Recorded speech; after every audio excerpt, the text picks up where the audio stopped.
Bonjour tout le monde. Nous voici pour une nouvelle vidéo de Hans Jean-Luc. Donc cette fois-ci c'est la séquence diapose pour une grosse partie des colonies.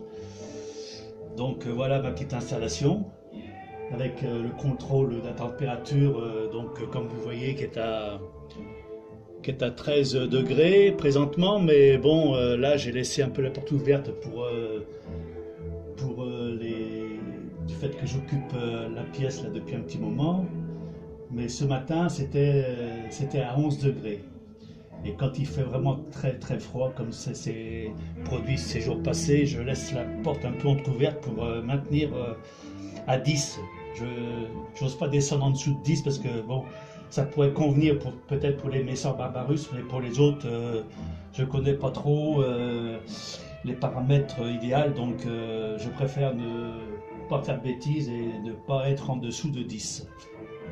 Et pas être au-delà de 15 bien sûr. Donc s'il y a un redout vraiment important, ça passera sûrement au-dessus de 15, mais bon, j'y serai pour rien. On verra à ce moment-là. Pour l'instant, c'est pas le cas.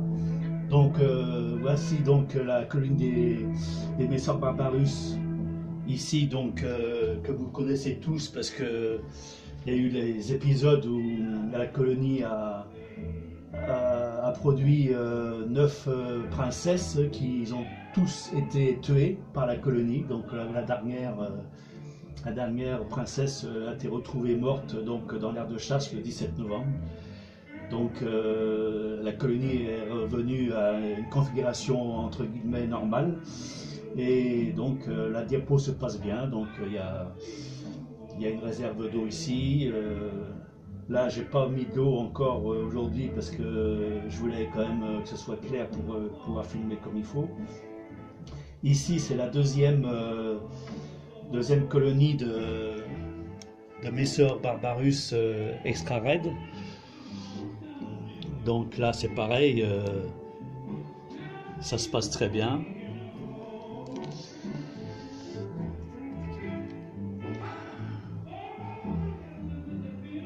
Voilà, donc avec la réserve d'eau en supplément de ce qu'il y a déjà dans le tube d'élevage.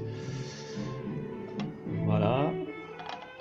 Et donc la fameuse colonie de Messor Barbarus qui, comme vous voyez, donc se vit tranquillement sa petite diapose. Voilà. Ensuite, nous avons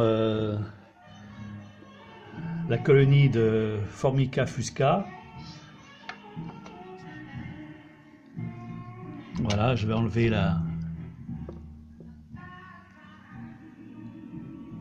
Voilà.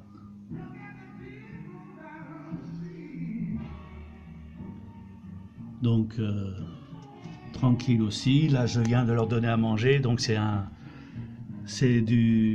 miela hein, que je trempe dans un coton et puis que je mets dans le petit bouchon là. Voilà. Voilà, donc ça c'était donc la Formica fusca. Nous passons à la Camponotus lateralis.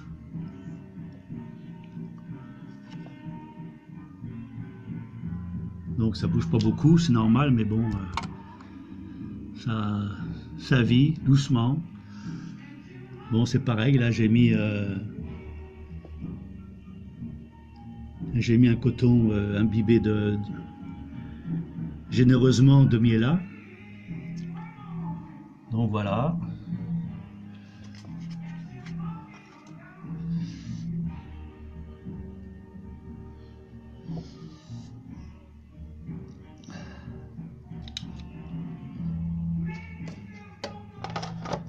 Donc ensuite nous allons passer à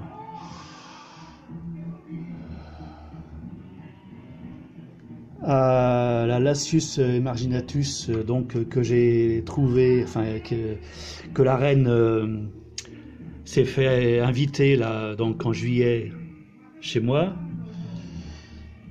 Donc là c'est pareil, ça va pas trop mal.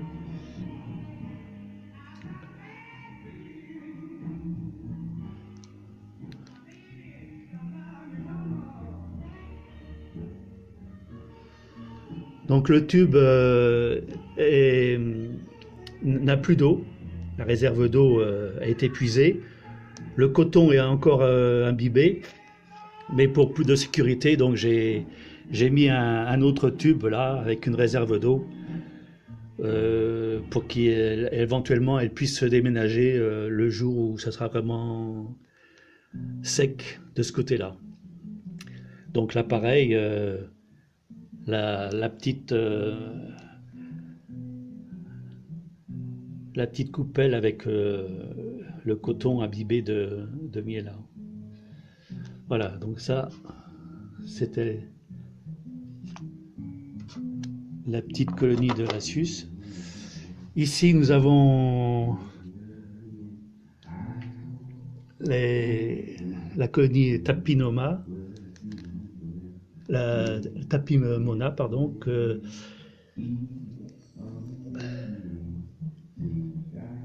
donc là c'est pareil, je ne sais pas si vous allez pouvoir voir comme il faut.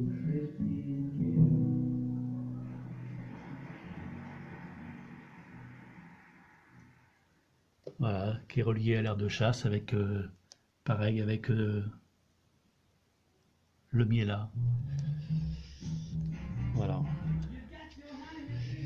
Ici, nous avons la campo SP, je sais pas, Piceus peut-être, je sais pas, mais bon, c'est une Camponotus.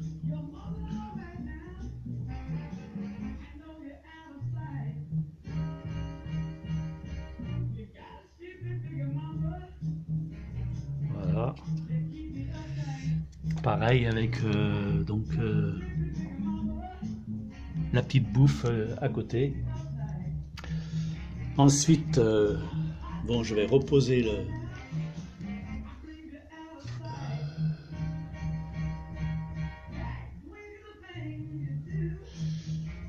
la caméra là.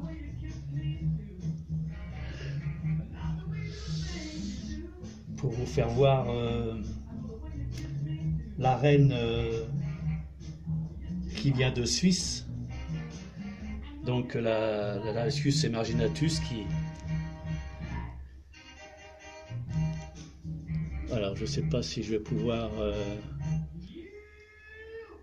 Voilà.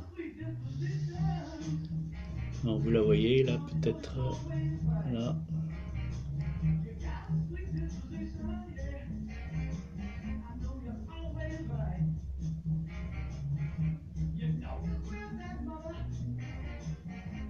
Voilà, donc elle est vivante, elle a mangé son œuf, non c'est 5 œufs, pardon, il y avait 5 œufs, elle les a mangés. Et puis voilà, donc, et puis ça c'est la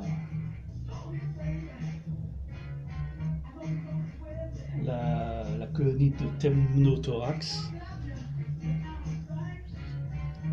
Là c'est pareil, il y a deux ouvrières ou 3 ouvrières.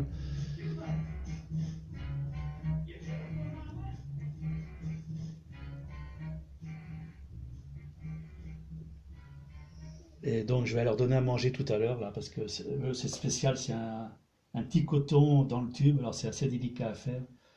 Donc je ferai ça après la vidéo. Alors maintenant nous allons passer à la partie qui n'est pas en diapose. Donc c'est les fameuses Phédole pallidula.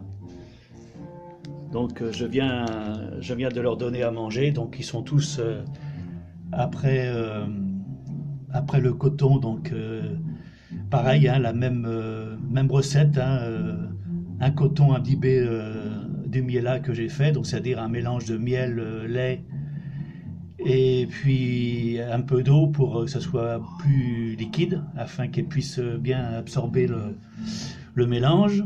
Tout ça dans du coton, parce que le coton, ça évite tout simplement qu'elle se noie. Donc là, vous avez le nid avec un joli couvain que vous pouvez apercevoir.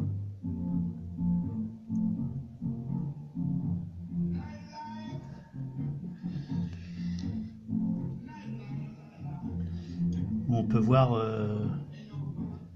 l'arène donc qui se trouve ici. Voilà.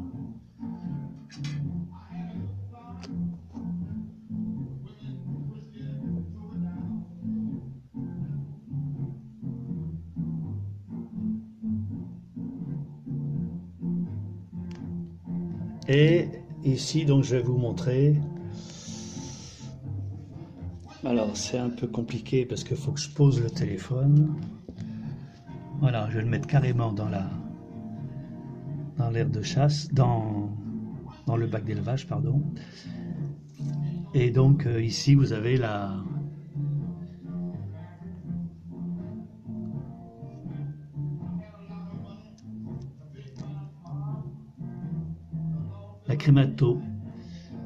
crémato-gaster qui m'a été donnée par Insecteco.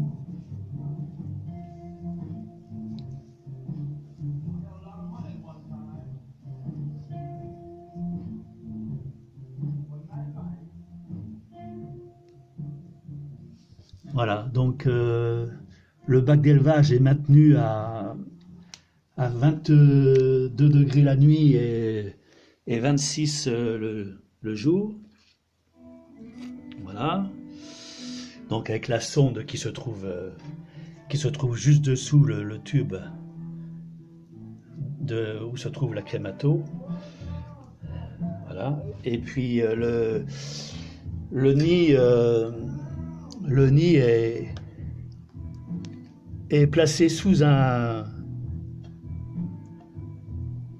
tapis chauffant pour bien assurer la chaleur des fédoles. Et donc c'est maintenu à 29 degrés, voire 30. Donc le bac est fermé.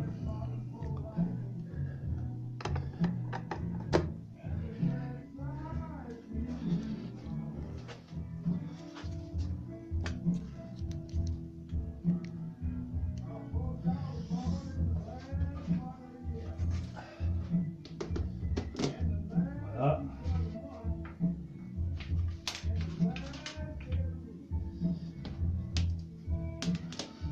Avec une petite sonde de contrôle de la température générale à l'intérieur du bac.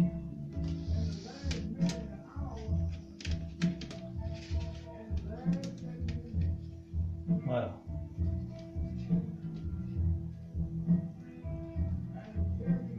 Faut pas que ça touche le nid parce que si des fois il y avait une évasion, il ne faudrait pas qu'elle escalade le fil de la sonde pour se barrer.